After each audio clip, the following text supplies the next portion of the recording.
As far as I can remember, I have always been a backbencher. एक class का एक clown होता है जिसका काम सबको हंसाना होता है और उसको जूनियर्स भी जानते हैं, उसको सीनियर्स भी जानते हैं और हर तरह के लोगों से उसकी दोस्ती होती है। काफ़ी अर्ली एज में मुझे काफ़ी ज़्यादा चीज़ों के बारे में मुझे एक्सपोजर मिल गया जो उस एज में होना नहीं चाहिए, और बिलीफ मेरा इतना पहले से स्ट्रॉन्ग हो चुका था कि मुझे अब ऐसा लग रहा था कि जन्नत और जन्नम आंखों के सामने नज़र आ रही है। पहले तो मैं जब बैठा उनके सामने, सबूर भाई के सामने, तो मैं स्टार स्ट्रक हो गया। मैं ये कह सकता हूँ कि मेरे जो ज़िंदगी के पहले 17 साल थे चेंज होने से पहले, उस लाइफ में मैंने जितना भी इंजॉय किया वो इसके मुकाबले में कुछ नहीं है। जब मैंने दीन की तरफ आया हूँ, मैंने यूथ क्लब ज्वाइन किया और मेरे दोस्त मिले एंड मैं एथिज्म से आहिस्ता आहिस्ता टिल्ट हो रहा था गॉड की एग्जिस्टेंस की तरफ। So as far as I can remember, I have always been a backbencher. एक क्लास का एक क्लाउन होता है जिसका काम सबको हंसाना होता है और उसको जूनियर्स भी जानते हैं, उसको सीनियर्स भी जानते हैं और हर तरह के लोगों से उसकी दोस्ती होती है। हमें ये बताया जाता था कि जो इंसान है वो सबसे कॉम्प्लेक्स क्रिएशन है अल्लाह की और बाकी जानवरों से मुख्तलिफ है, लेकिन वो क्या चीज़ थी जो एक इंसान को एक कॉम्प्लेक्स क्रिएशन बनाती है, मुझे उसकी समझ नहीं आ रही थी कि वो क्या चीज़ है। क्योंकि हम अपनी लाइफ अपने लोगों में देखें तो वो एक ही पैटर्न में जी रहे होते हैं, यानी सुबह उठे, जॉब पे गए, कमाया, घर आए, सो गए। मुझे ये था कि मैंने इससे कुछ बड़ा करना है, ये पर्पस ऑफ लाइफ नहीं हो सकता। हर तरह के लोगों से मेरी दोस्ती थी एंड काफ़ी अर्ली एज में मुझे काफ़ी ज़्यादा चीज़ों के बारे में मुझे एक्सपोजर मिल गया जो उस एज में होना नहीं चाहिए। डिफरेंट दोस्तों का फ़ायदा ये था कि जब पेपर्स आने लगते थे तो मैं जो पढ़ने वाले बॉयज़ होते थे उनके साथ बैठ जाता था एंड बाकी पेपर्स के अलावा बाकी दोस्तों के साथ एंजॉय करता था। लेकिन मेरा जो सबसे पहला स्पिरिचुअल अवेकनिंग थी ना मेरी, वो हुई थी जब मैं 2019 में अपनी फैमिली के साथ उम्रा करने गया था। तब मैंने पहली बार एक सुकून महसूस किया था और एक बिल्कुल डिफरेंट स्टेट ऑफ माइंड को एक्सपीरियंस किया था। लेकिन मैं ये समझता रहा कि ये जो सुकून है और ये जो रिलैक्सेशन है, ये सिर्फ मक्का मदीना और ये जो एक 100 या 200 मीटर का रेडियस है इसके अंदर है, इसके अलावा नहीं है। असल बात तो ये थी कि उस टाइम में मैं अपना जो मेरा असल पर्पज़ है इबादत करने का, वो मैं कर रहा था और असल वो उसका सुकून था। उम्रा करके वापस आया तो फिर वो उन्हीं चक्रों में लग गया, हर तरह के गलत काम में इन्वॉल्व था, लेकिन एक एक्सट्रीम थी जिसके ऊपर मैं नहीं गया। 2019 चल रहा था, मेरा ओ लेवल्स का आखिरी कुछ मंथ्स रह गए थे एंड मुझे याद है कि मैं उस टाइम मेरी स्पिरिचुअल हालत बिल्कुल वीक थी और बिल्कुल ब्रोकन थी। मुझे याद है कि जुम्मे के वक्त मैं हमेशा 3-4 वीक से बिल्कुल एंड पे पहुंचता था, बिल्कुल जब जमात ख़त्म हो जाती तब पहुंचता था। 1-2 हफ्ते तो ऐसा हुआ कि मेरा जुम्मा भी मिस हो गया। जो एक गैदरिंग होती थी, एक स्पिरिचुअल एक गैदरिंग होती थी, वो भी मेरी मिस हो रही थी। तो उस टाइम में मैंने अल्लाह से बहुत सिंसियरली दुआ की कि मैं ये लाइफ नहीं जीना चाहता। उस टाइम भी कोई ऐसी चीज़ नहीं थी जो मेरे पास ना हो। फाइनेंशियली स्टेबल था मैं, दोस्त थे मेरे पास, सब कुछ था, लाइफ बिल्कुल अच्छी चल रही थी। ऑब्वियसली जब दोस्तों के साथ होता था और जब स्कूल में होता था तब कोई होलोनेस फील नहीं होती थी, सब लगता था सारा कुछ ओके है, ग्रेड्स भी थे, सब कुछ था।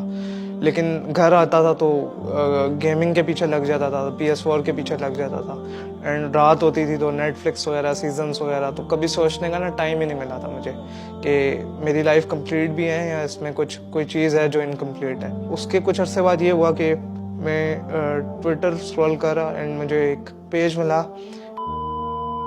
के नाम से, तो मैं बड़ा शौक में आया कि पाकिस्तान में ये चीज़ें भी एग्जिस्ट करती हैं एंड उस पेज को मैंने देखा, उसको एक्सप्लोर किया तो मुझे एक एक्स मुस्लिम का पता लगा। एक एक्स मुस्लिम थे यूट्यूबर, तो मैंने उनको खोला, उनकी स्टोरीज़ वगैरह देखी, उनके वीडियोस देखी, तो मैं आहिस्ता आहिस्ता काफ़ी कंफ्यूज होता रहा इस्लाम के बारे में। एंड वही जो सबसे पहले मुझे एक्स मुस्लिम मिला था ना, मुझे उसकी वीडियोस में से एक उसकी डिबेट मिली, एक पाकिस्तानी एक्टर है, उनकी उसके साथ डिबेट थी 5 घंटे की, और वो डिबेट देखने से पहले मेरी बायसनेस जो थी वो एथिज्म की तरफ थी। मुझे था कि ये एक्टर ज़्यादा से ज़्यादा क्या कर लेगा, लेकिन जब वो मैंने डिबेट देखी तो वो बंदा, वो एक्स मुस्लिम, वो एथियस्ट, वो डिबेट क्लियरली हार गया। दिल्ली का मुझे एथिज्म से जो पॉइंट मिलता था, जो एक कन्फ्यूजन आती थी, वो मुस्लिम का उसके ऊपर जो रिबटल था वो देख के मेरी वो कन्फ्यूजन क्लियर हो जाती थी एंड मैं एथिज्म से Aahista Aahista day by day tilt हो रहा था गॉड की एग्जिस्टेंस की तरफ। इस्लाम का मुझे एक सबसे प्यारा आर्गुमेंट लगा कि इंसान अपनी फितरत में पैदा होता है। नबी सल्लल्लाहु अलैहि वसल्लम की हदीस है ना कि अल्लाह ने हर इंसान को उसकी फितरत में पैदा किया। उसके माँ बाप थे जो उसको क्रिश्चियन या उसको उन्होंने एथियस्ट बनाया। मैंने अपने किसी भी आसपास अपने दोस्तों को, घर वालों को, किसी को भी नहीं बताया था कि मैं इस तरफ टिल्ट हुआ हूँ। तो जब मैं गुनाह करता था स्कूल में मेरी वही लाइफ थी, लेकिन मेरे दोस्तों को नहीं पता था कि मैं अंदर से क्या फील करूँ और मैं अंदर से बिल्कुल टोटली एक नया बंदा हूँ। तो मुझे आहिस्ता आहिस्ता अपने अंदर ना मुनाफिकत फील होने लगी कि मेरे एक्शंस वो नहीं है जिस चीज़ पे मैं बिलीव करता हूँ। और बिलीफ मेरा इतना पहले से स्ट्रांग हो चुका था कि मुझे अब ऐसा लग रहा था कि जन्नत और जन्नम आंखों के सामने नजर आ रही है। और मेरे लिए गुनाह करना बड़ा मुश्किल हो गया था उस टाइम पे। तो मैंने ये उस टाइम पे डिसीजन लिया कि मुझे अपनी लाइफ को ना इस तरफ मूव करना चाहिए और अपने दोस्तों को बताना चाहिए कि मैं चेंज होना चाहता हूँ और मैं गुनाहों में इन्वॉल्व हूँ उनमें से उनको छोड़ना चाहता हूँ। ये कॉन्सेप्ट था माइंड में कि मस्जिद में बैठना पड़ेगा एंड लाइफ का कोई मज़ा नहीं होगा।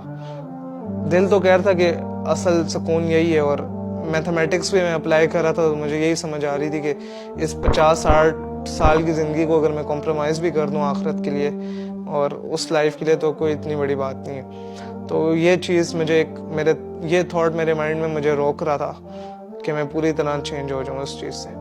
तो मैंने फिर जो मेरे काफ़ी क्लोज फ्रेंड्स हैं मैंने उनको बताना शुरू किया। जो मेरा डर था ना कि मुझे पीयर प्रेशर काफ़ी फेस करना पड़ेगा दोस्तों की तरफ से और फैमिली की तरफ से, वो आहिस्ता आहिस्ता नज़र आ रहा था। इवन मेरे जो क्लोज फ्रेंड्स थे वो भी मुझे कुछ ताने देने लग गए थे कि तू क्या मौलवी हो गया। मैं स्कूल में होता था तो मैं बिल्कुल क्लास में अलग बैठना शुरू हो गया। एक हमारा दोस्त था जो हाफिज था, मैं उसके साथ बैठना शुरू हो गया। मैंने अपने दोस्तों से थोड़ा अलग हो गया मैं कि इस तरह मेरी लाइफ में थोड़ी इम्प्रूवमेंट आएगी। तो हुआ ये कि मैं काफ़ी अकेलापन फील होने लग गया एंड मैंने तकरीबन ये सोच ही लिया था कि मुझे अब वापस उस लाइफस्टाइल में जाना चाहिए। तो साथ में अल्लाह से दुआ भी करता था कि मुझे ऐसे दोस्त मिल जाए, मुझे ऐसी कंपनी मिल जाए कि जिनके साथ में होते हुए अब दीन भी आसानी से प्रैक्टिस कर लूँ। तो जो आयरा टीम को जिनको मैं सुनता था, हमजा जोर्सेस वगैरह, उनमें एक भाई थे सबूर अहमद के नाम से, जिनकी एवोल्यूशन में काफ़ी ज़्यादा रिसर्च है और काफ़ी बड़ा उन्होंने काम किए, काफ़ी एथियस्ट वगैरह के साथ और बड़े बड़े एकेडमिक्स के साथ उन्होंने डिबेट्स वगैरह की हुई हैं। मुझे पता लगा कि वो पाकिस्तान आए हुए हैं और उनका इस्लामाबाद में कहीं लेक्चर है। तो वो ये लेक्चर बेसिकली यूथ क्लब करवा रहा था। तो वो मैंने लेक्चर अटेंड किया एंड पहले तो मैं जब बैठा उनके सामने सबूर भाई के सामने तो मैं स्टार स्ट्रक हो गया। मैंने ऑब्वियसली उनको वीडियोस में देखा हुआ था और वो मेरे एक बेंचमार्क थे और हीरोज़ में थे मेरे। तो मेरे काफ़ी तब भी माइंड में क्वेश्चन थे एथिज्म के बारे में जो मैं पूछना चाहता था, लेकिन तब मैं पूछ नहीं पाया उनसे। एंड वो गैदरिंग भी ऐसी थी कि उस गैदरिंग को देख के भी मैं काफ़ी मोटिवेट हुआ। सारी की सारी यूथ बैठी होगी, मेरे जैसे लोग होंगे, ओ लेवल वाले होंगे, यूनिवर्सिटीज़ वाले होंगे, इस तरह बैठे होंगे, किसी दर्स में इस तरह बैठे होंगे। इसने क्या कहा है और फिर एकेडमिक्स क्या कहते हैं? तो ये आर्ग्यू करता है कि इवोल्यूशन की वजह से कोई खुदा नहीं। तो वो सबूर भाई का लेक्चर ख़त्म हुआ तो मुझे एक बहुत बड़ा रिग्रेट हुआ कि मैंने इनका कॉन्टेक्ट नंबर नहीं लिया और मेरे जो क्वेश्चन थे मैंने उनके बारे में इनसे पूछा नहीं। मेरे साथ मिरेकल ये हुआ कि मैं असर की नमाज़ पढ़ा था मेरे घर के करीब ही जो मस्जिद है, तो नमाज़ पढ़ा था एंड मेरे लेफ़्ट साइड पे ना एक बंदा आया जिसने रेड कलर की जैकेट पहनी हुई थी। तो नमाज ख़त्म हुई एंड मैंने जब सलाम फिरा लेफ़्ट साइड पे देखा तो पता लगा सबूर भाई थे। एंड मैं इतना वहाँ पे शॉक हो गया ना कि किस तरह मेरा एक रिग्रेट था कि मैं उनसे क्वेश्चंस नहीं कर पाया, उनसे कांटेक्ट नहीं ले पाया और वो मेरे साथ उन्होंने नमाज़ पढ़ ली ऐसे। तो वो नमाज़ ख़त्म हुई, सबूर भाई से मैंने क्वेश्चंस किए, मैं काफ़ी मोटिवेट हुआ उनसे। और मुझे बाद में ये भी पता लगा कि इवन मेरे सेक्टर में रहते हैं वो। तो वहाँ से मैं शौक में आगे किस तरह एक वीक पहले तक मैं दुआ कर रहा था अल्लाह से कि मैं इन जैसे लोगों से मिलूँ, मैं यूके जाऊँ, मेरी कंपनी अच्छी हो, और अल्लाह ने एकदम मेरे सेक्टर में उस बंदे को भेज दिया। तो सबूर भाई के मैंने लेक्चर अटेंड किया और फिर मुझे पता लग गया कि यूथ क्लब इस तरह वीकली बेसिस पे मेरे सेक्टर में ही लेक्चर करवाता है। सो एथिज्म के अलावा भी मेरे इस्लाम के बारे में भी काफ़ी फिक्री सवाल थे जिनका मुझे आंसर्स नहीं मिल पा रहा था और जिनके बारे में काफ़ी कन्फ्यूजन थी मेरे माइंड में। तो उन लेक्चर्स में मैं जाना शुरू हुआ तो अभी के लेक्चर से इतना अच्छा एक्सपीरियंस होता था उधर जाने का। मेरे पूरा वीक उस लेक्चर के अराउंड रिवॉल्व होता था, इतनी मोटिवेशन वहाँ से मिलती थी। मुझे याद है कि तो भाई के साथ मैं जब तक वो गाड़ी में नहीं बैठते थे मैं उनके साथ खड़ा रहता था, उनसे क्वेश्चंस वगैरह करता रहता था एंड वो मेरे एक टाइप के ना मेंटोर बन गए थे।